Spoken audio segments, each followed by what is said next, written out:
Hello. Since Sierra McLean's departure was reported this summer, fans have been wondering how 911 Lone Star could ever write out such an important character without feeling entirely jarring.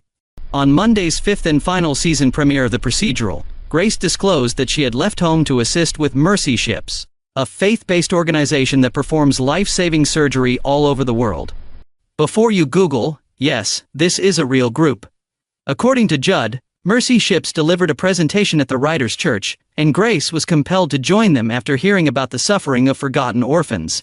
She knew it was inconvenient, Judd claimed in his wife's defense.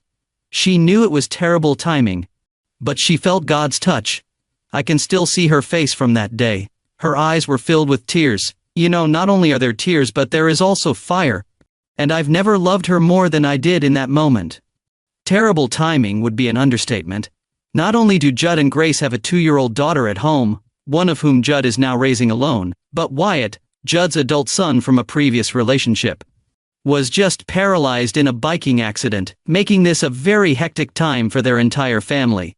Still, showrunner Rashad Raisani tells TV Line that he supports Grace's leave plot, even when faced with a less appealing alternative. Killing Grace off was quickly dismissed, because it didn't feel like the right thing to do by her. In an interview with Jim Perrick, who plays Judd, Raisani states, "The only thing we could think of to justify separating Grace from her family and profession was an even higher calling.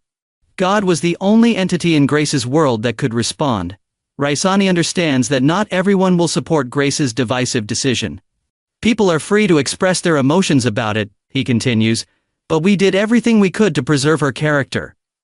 Without being too churchy, the Bible is full of stories about characters who follow God's call at tremendous inconvenience, and, honestly, to the harm of the people they care about the most.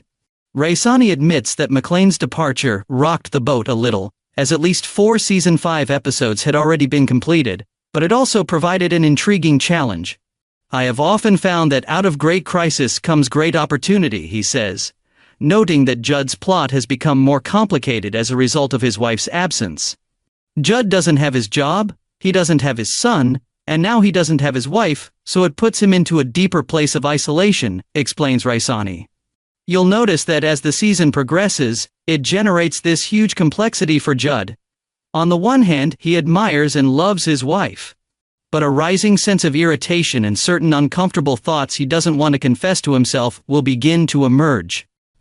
As for Wyatt, the initial goal for season 5 was for Judd's son to become a bit of an acolyte to Grace in the call center, but Sierra's departure accelerated that, Raisani reveals. Which is why Wyatt is already very confident in his role as a dispatcher.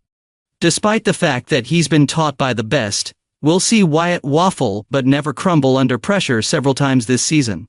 In the final season premiere of 911 Lone Star, Owen was forced to choose between Paul and Marjan to replace Judd at the firehouse, while Carlos, now a Texas Ranger, struggled to earn the respect of his new partner Campbell, all while still obsessed with his father's recent murder.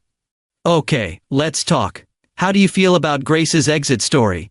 Was she correct to abruptly abandon her family, or is Judd the most understanding man on the planet? And what other premiere happenings are making you feel something? Thank you for watching.